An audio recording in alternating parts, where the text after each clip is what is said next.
What's going on, guys, and welcome back to another video. We're doing a PvP overview for every single class in Season of Discovery, going through their runes and their best PvP talent builds and how we think they're going to perform. And today we're going to be taking a look at the Warrior. So without further ado, guys, let's dive in.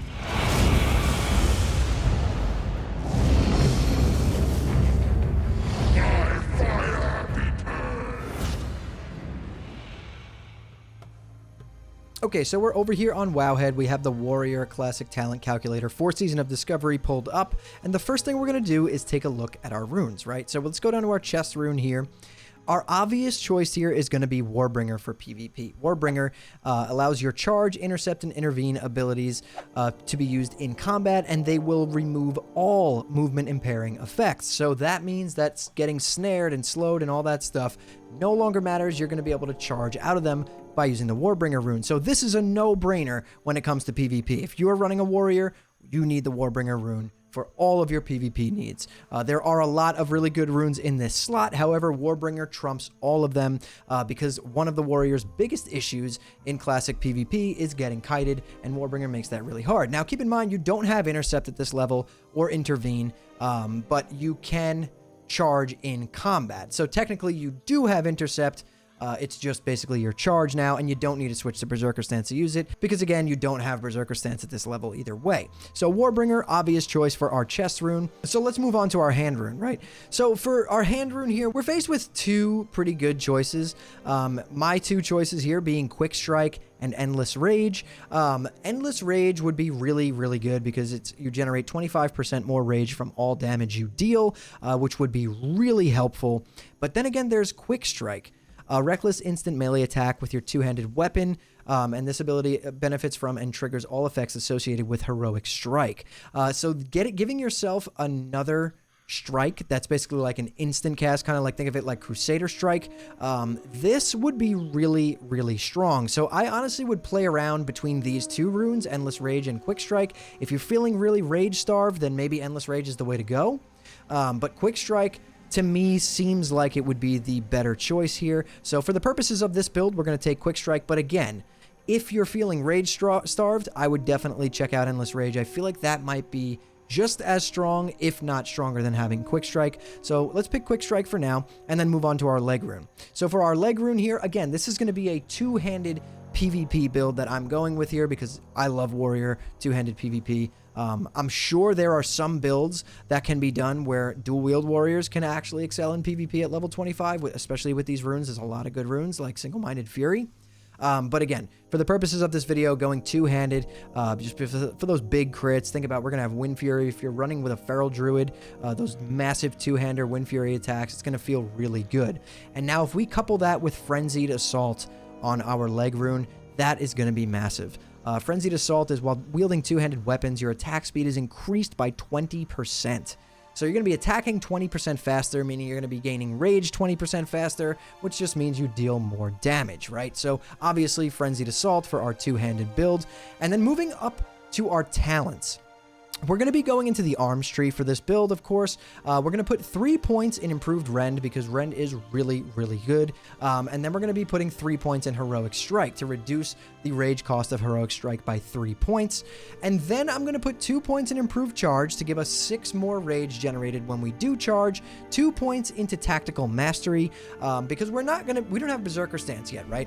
So we're not going to be swapping to Berserker and all that on the fly. Basically, we're going to swap to D-stance when we want to disarm someone or if we're really just trying to stay alive.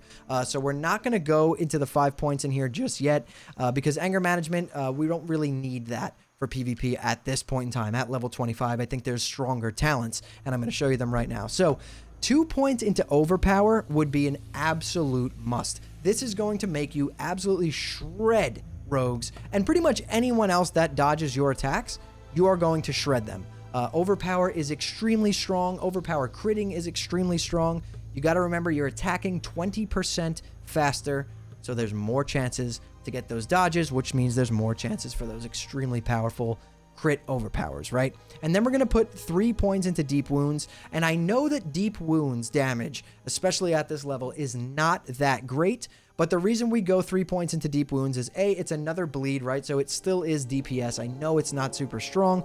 However, getting down into impale for 1 point here is going to make a big difference. Increase the critical strike damage bonus of your abilities in battle, defensive, and berserker stance by 10%.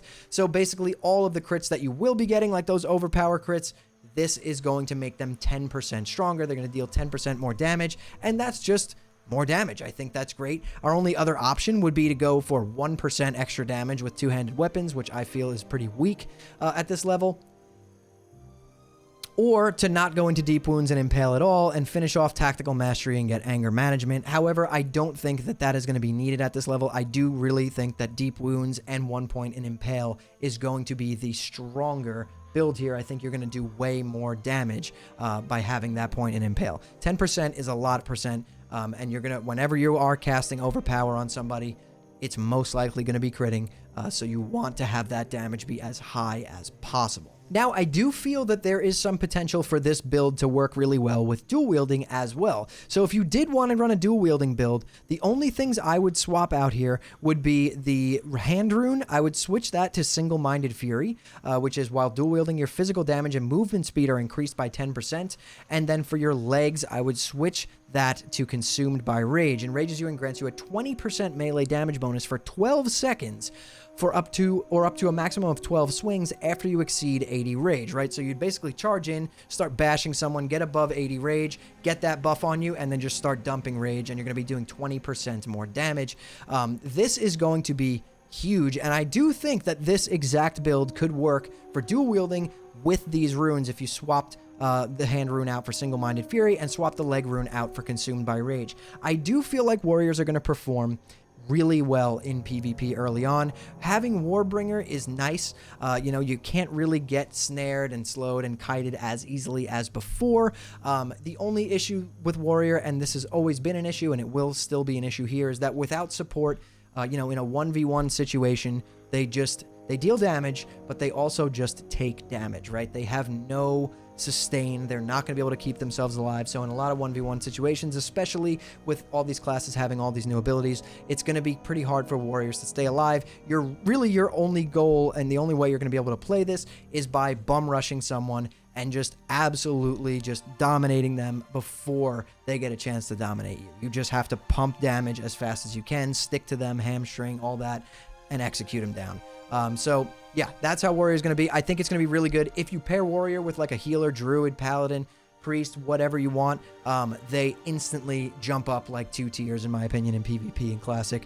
They just, with support, they are such a fun class to play, and they will absolutely dominate BGs, open world PvP. You give them some heals and they just go off, you know, and especially with priests being able to cast Power Word Shield on them and they could still gain rage through the shield now. That is massive. So I do think we're going to see a lot more warriors than we initially thought. They are going to be really, really strong. But like I said, you do need some kind of support for a warrior to reach its full potential. But anyways, guys, yeah, I hope you enjoyed this video. This one was a lot of fun. Warrior is one of my favorite classes in vanilla. I did play Warrior back in 2019 Classic. It really is one of my favorites. It's one of the most fun classes to play for sure. So yeah, if you guys enjoyed this video, hit that like button.